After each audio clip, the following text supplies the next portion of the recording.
जय हिंद, वंदे मातरम।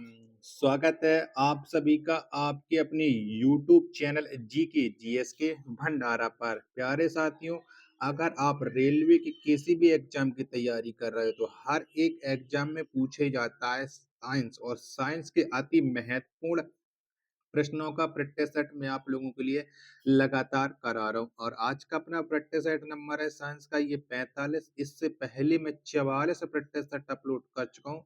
तो अभी तक अगर आपने वो नहीं देखे तो सारे प्रैक्टिस सेट आपको हमारे प्ले लिस्ट में मिल जाएंगे, तो वहां से जाकर के आप एक एक करके सभी प्रैक्टिस सेट है देख सकते हैं। अगर आपको ये वीडियो पसंद आती है तो वीडियो को आप लोग लाइक कर देना, और चैनल को अभी तक आप लोगों ने सब्सक्राइब नहीं कर रखा होगा तो चैनल को आप लोग जरूर सब्सक्राइब कर लीजिएगा। तो चलिए फिर शुरू करते हैं। तो पहला प्रश्न आ जाता है, किसी दीपक की बत्ती से तेल ऊपर उठता है तो ये किसके कारण उठता है ऊपर, ये आपको बताना है। तो ये किस तत्व के कारण उठता है, एक का डी ऑप्शन राइट आंसर हो जाएगा। दूसरा प्रश्न आ जाता है कि मोटर कार में पश्च दृश्य के लिए कौन सा दर्पण का व्यवहार होता है, यानी कौन से दर्पण का प्रयोग किया जाता है। तो मोटर कार में पश्च दृश्य के लिए जो दर्पण प्रयोग में लिया जाता है वो दर्पण होता है उत्तल दर्पण। दो का डी ऑप्शन राइट आंसर हो जाएगा। प्रश्न संख्या 3 है आपके सामने कि तड़त चालक निर्मित होते हैं, तो किससे निर्मित होते हैं तड़त चालक। तो ये तामा से निर्मित होते हैं। 3 का बी ऑप्शन करेक्ट आंसर हो जाएगा। अगला प्रश्न प्रश्न संख्या 4 है, पदार्थ का लघुत्तम अंश है, तो बताओ कौन सा है। तो पदार्थ का जो लघुत्तम अंश है वो क्वार्क है। 4 का डी ऑप्शन करेक्ट आंसर हो जाएगा। पांचवा प्रश्न आ जाता है कि निम्न में से सर्वाधिक पारिस्थितिकी ईंधन है, बताओ कौन सा है। तो इनमें से जो सर्वाधिक पारिस्थितिक ईंधन है वो हाइड्रोजन है। 5 का सी ऑप्शन करेक्ट आंसर हो जाएगा। छठवां प्रश्न आ जाता है कि ईईजी का प्रयोग डॉट डॉट व्याधि के निदान के लिए किया जाता है। तो ईईजी का प्रयोग किसके लिए किया जाता है, तो ये मस्तिष्क के निदान के लिए किया जाता है। 6 का सी ऑप्शन करेक्ट आंसर हो जाएगा। सातवां प्रश्न है आपके सामने कि रेडियो सक्रियता का आविष्कार करने वाले वैज्ञानिक हैं, तो कौन से वैज्ञानिक हैं जिन्होंने रेडियो सक्रियता का आविष्कार किया है। तो वो वैज्ञानिक है हेनरी बैकुरल। कौन है, हेनरी बैकुरल है। 7 का डी ऑप्शन राइट आंसर हो जाएगा। आठवां प्रश्न आ जाता है आपके सामने कि वैद्युत स्त्री में अब्रक का प्रयोग होता है क्योंकि यह है, तो यह किसकी वजह से होता है। 8 का आंसर आपको देना है। चारों ऑप्शन आपके 8 की स्क्रीन पर शो हो रहे हैं।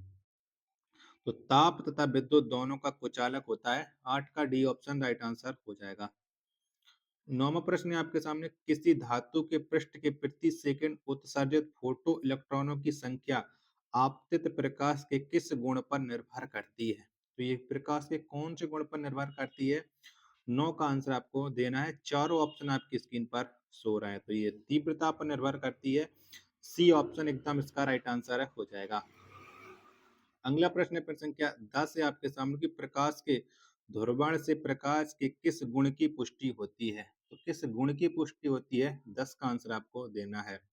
तो ये पुष्टि होती है प्रकाश तरंगें अनुपस्थित होती हैं। 10 का बी ऑप्शन देने वाले सभी लोगों का राइट आंसर हो जाएगा।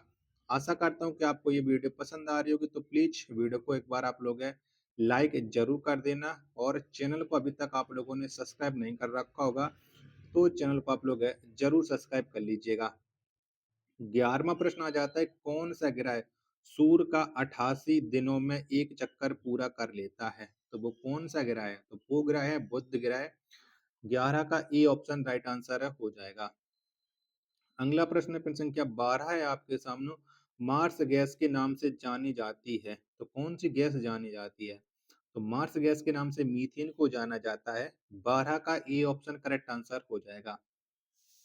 13वां प्रश्न है आपके सामने कि बेलाडोला नामक औषधि पेट्रोपा बेलाडोना नामक पौधे के किस भाग से प्राप्त होती है। तो ये कौन से भाग से प्राप्त होती है, तो ये पत्तियों से प्राप्त होती हैं।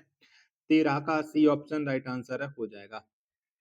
14वां प्रश्न है आपके सामने कि जीन क्या है, बताओ क्या है जीन। तो जीन या एक आनुवांशिक गुणों का वाहक है जीन। 14 का सी ऑप्शन राइट आंसर हो जाएगा। अगला प्रश्न है प्रश्न संख्या 15 है, क्रोमोसोम शब्द सर्वप्रथम किसने दिया था। तो बताओ ये किसने दिया था क्रोमोसोम शब्द? तो ये दिया था वाल्डेयर ने। 15 का सी ऑप्शन राइट आंसर है, हो जाएगा। 16वां प्रश्न है आपके सामने कि लैंगरहैंस की दीर्घिकाएं कहाँ पाई जाती हैं? तो ये कहाँ पर पाई जाती हैं? तो लैंगरहैंस की जो दीर्घिकाएं हैं वो अग्नाशय में पाई जाती हैं। 16 का बी ऑप्शन करेक्ट आंसर हो जाएगा। 17वां प्रश्न आ जाता है कि रिकेटस का रोग किसकी कमी के कारण होता है? तो बताओ किसके वजह से होता है? तो जो रिकेटस का रोग है वो विटामिन डी की कमी के कारण होता है। 17 का सी ऑप्शन राइट आंसर हो जाएगा। 18वां प्रश्न है कि बेरी बेरी रोग किसकी कमी के कारण होता है? तो बताओ किसकी कमी की वजह से होता है ये बेरी बेरी रोग? तो ये थायमिन की कमी के कारण होता है बेरी बेरी रोग। 18 का बी ऑप्शन राइट आंसर हो जाएगा। 19वां प्रश्न आ जाता है कि किसी वस्तु में जड़त्व का गुण किसके कारण होता है? तो किसके कारण होता है? तो किसी वस्तु में जड़त्व का जो गुण है वो द्रव्यमान के कारण होता है। 19 का सी ऑप्शन राइट आंसर हो जाएगा। 20वां प्रश्न आ जाता है कि निम्नलिखित में से आयल ऑफ प्रिंटर ग्रीन किसे कहा जाता है? तो ये किसे कहा जाता है? 20 का आंसर आपको देना है। तो ये एथिल एसीटेट को कहा जाता है। डी ऑप्शन करेक्ट आंसर हो जाएगा। आशा करता हूँ आपको ये वीडियो जरूर पसंद आ रही होगी, तो फटाफट से आप वीडियो को अपने दोस्तों के पास शेयर कर दीजिए, क्योंकि आपके दोस्त भी आपकी क्लास का इंतजार कर रहे हैं, क्योंकि वो शेयर कर देते हैं आपके लिए लेकिन आप उन्हें कोई भी वीडियो शेयर नहीं करते हो। 21वां प्रश्न आ जाता है कि क्लोरोफिल में निम्नलिखित में क्या पाया जाता है? बताओ क्या पाया जाता है? तो क्लोरोफिल में निम्नलिखित में से पाया जाता है मैग्नीशियम। 21 का सी ऑप्शन राइट आंसर हो जाएगा। 22वां प्रश्न है आपके सामने कि प्रोटीन संश्लेषण किसके द्वारा किया जाता है? तो बताओ किसके द्वारा ये प्रोटीन संश्लेषण किया जाता है, ये आपको बताना है। 22 का राइट आंसर क्या हो जाएगा? फटाफट से प्रश्न संख्या 22 का आंसर आप बताइएगा। तो ये राइबोसोम से होता है। बी ऑप्शन एकदम इसका राइट आंसर हो जाएगा। 23वां प्रश्न आ जाता है कि तने का कार्य है। बताओ क्या कार्य है तने का? 23 का राइट आंसर। तो तने का कार्य होता है संवहन करना, संग्रह करना, शाखाएं तथा पत्तियां उत्पन्न करना। 23 का डी ऑप्शन एकदम इसका राइट आंसर हो जाएगा। 24वां प्रश्न है आपके सामने, कमरे में रखे रेफ्रिजरेटर का दरवाजा खोलने से कमरे का ताप पर क्या प्रभाव पड़ता है? तो क्या प्रभाव पड़ता है? तो कमरे का ताप बढ़ जाता है। यानी 24 का बी ऑप्शन एकदम इसका राइट आंसर हो जाएगा। 25वां प्रश्न है आपके सामने, किस विटामिन का रासायनिक नाम टोकोफेरोल है? बताओ कौन से विटामिन का है? तो विटामिन ई का जो रासायनिक नाम है वो टोकोफेरोल है। 25 का बी ऑप्शन करेक्ट आंसर हो जाएगा। 26वां प्रश्न आ जाता है कि प्रकाश संश्लेषण में अधिक मात्रा में काम आने वाला रंग कौन सा है? कौन सा रंग आता है? तो प्रकाश संश्लेषण में अधिक मात्रा में जो काम आने वाला रंग है वो रंग है लाल।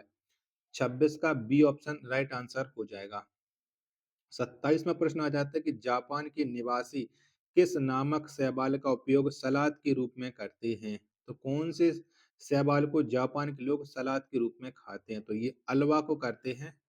27 का ए ऑप्शन है वो राइट आंसर हो जाएगा।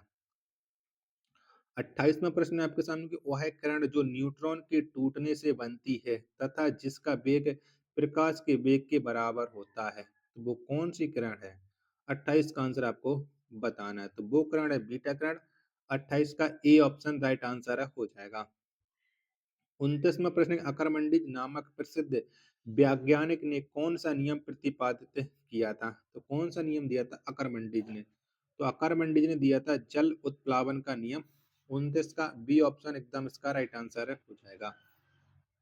प्रश्न संख्या 23 है आपके सामने की जंपिंग जीन का सिद्धांत किस वैज्ञानिक ने प्रतिपादित किया था? ये कौन से वैज्ञानिक ने दिया था जंपिंग जीन का सिद्धांत? तो ये दिया था बरबरा मैक्टिनॉक ने। यानी 30 का ए ऑप्शन राइट आंसर हो जाएगा।